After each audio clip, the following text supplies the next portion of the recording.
You know how people always say, I'm so addicted to sugar?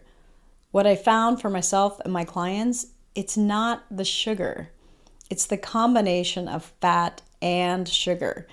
That combination is deeply addictive, emotionally and physically.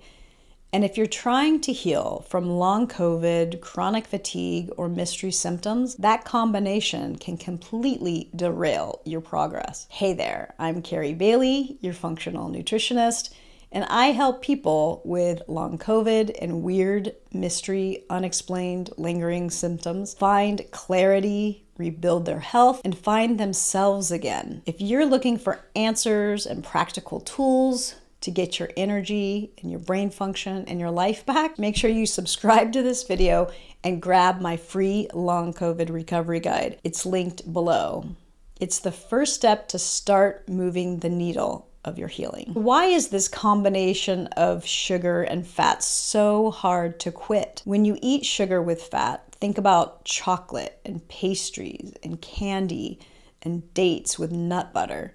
You get a double hit in the brain. The sugar gives you that dopamine rush, and the fat gives you that warmth and comfort and that grounding. It's the ultimate safe food. But here's the catch.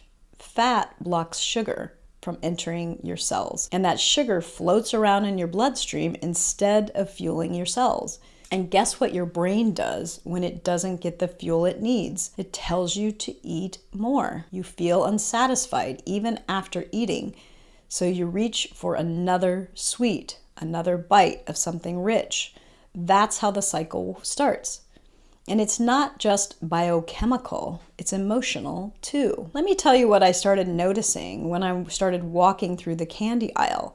Almost every single candy has both sugar and fat. Gummy candies. You'd think that it's just sugar, right? But many of them have coconut oil or emulsifiers that are lipid-based, even jelly beans. Chocolate, obviously, right? But even fruit snacks that look clean often contains oils. And that's just not happening in processed candies. It's showing up in natural brands as well. And for those of us that have that addictive pattern, that addictive personality, you know who you are. It's not just about cutting out processed sugar. It's the combinations we have to be mindful of, even in so-called healthy foods. Now, this is the sneaky part. Even in the wellness world, there's this whole category of foods that feel clean, but still create the same pattern in the body. Granola made with coconut oil and maple syrup, right? Clean oil, clean sugar, but the two of them together. Raw desserts made with dates and cashews. Fruit smoothies with almond butter and protein powder. Energy bars with honey and nut butters. I'm not saying these are bad. I'm just saying if you're trying to deeply heal, especially if your nervous system is shot, your liver is sluggish, or you're dealing with viral flares, this combination will slow things down. It's not about fear. It's about strategy. Let's zoom in on what's happening in the body. When you eat fat, whether it's coconut oil, cheese, nuts, it enters the bloodstream. And if the liver is sluggish, that fat backs up. It builds up. It coats your cells, it lines your liver, and it slows everything down. Then you eat sugar, fruit, honey, and candy, and that glucose enters your bloodstream, and insulin shows up to help shuttle it into the cell. But the fat is in the way, and so the insulin can't do its job. And now the sugar is floating around unused, and guess what? Guess who's thrilled? Pathogens. Like viruses like Epstein-Barr and Streptococcus and shingles. They feed on leftover glucose, especially when the body is inflamed and the immune system is low. That sugar acts like rocket fuel for them. This is how a simple fat-sugar combination can lead to brain fog, buzzing, fatigue, anxiety, and pain, because the pathogens are releasing neurotoxins as they grow stronger. So again, it's not the sugar alone, it's the sugar with the fat that becomes the issue. All right, let's talk about the liver. Your liver is the organ that processes all that fat. It filters out toxins, it stores glucose for later, and it even helps regulate your hormone. When it's overworked, whether it's from past infections or toxins or stress, it gets sluggish. And that sluggish liver means it cannot process the fat efficiently. So every time you eat fat-sugar combinations, you add to the backlog. And that's when people start feeling things like, I feel heavy, I feel foggy all day, my detox symptoms are worse, and I feel stuck. Supporting the liver means giving it a break, especially from high-fat meals and sugar-fat combinations. Now let's drop into the emotional side. This combination isn't just physically addictive, it's emotionally regulating. Fat and sugar creates the feeling of groundedness and safety for a moment, but just a moment.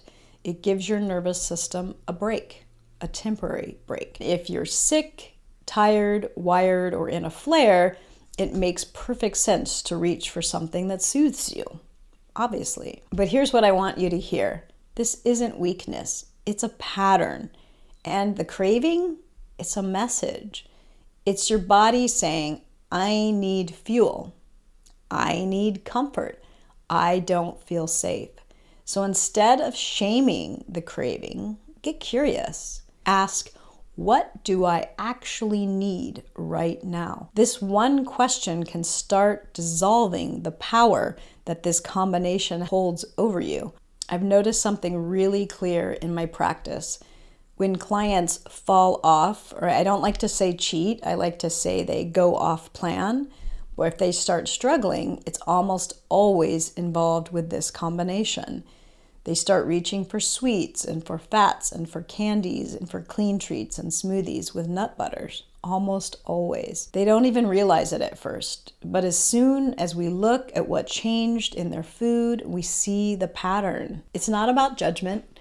It's about recognizing the moment they stop fueling their bodies and start feeding pathogens. And that awareness is gold. It's where everything starts to shift. So what do you do instead? Start by separating your fats and your sugars. In the morning, this is why I always recommend doing fruit in the morning on its own. Fruit is the absolute best way to get that glucose in your body.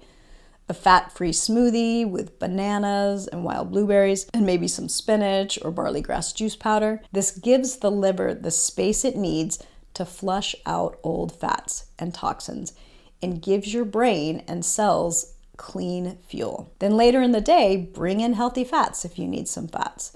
And don't mix them with your fruit or your sugar. Do avocado with veggies, non-starchy veggies. Add nuts to savory dishes. And keep the sugar and fats in a separate meal. This one change can clear up fog, lift your energy, and finally help your nervous system reset. If you've been stuck in this pattern, please know you are not alone. Your body isn't broken. Your brain isn't weak. Your cravings aren't shameful. They're messages. And once you start listening, you can respond with the foods that truly feed and fuel you. Even just 3 days of keeping fat and sugar separate can show you what's possible. You don't need to give up fruit. You don't need to fear fat. You just need space between them so that your body can do what it's designed to do, to heal. This fat-sugar conversation is bigger than food. It's about restoring clarity, clearing the fog, getting back to your real self again. So if you're navigating long COVID, chronic fatigue, or mystery symptoms, this may be the single most impactful food shift you can make. And if you're ready to go deeper, download my long COVID recovery guide. It walks you through how to actually support your liver, your nervous system, and your brain and start moving forward. You'll find the link below. Download it now and get started. And I'll see you in the next video. Thank you so much for watching. Bye for now.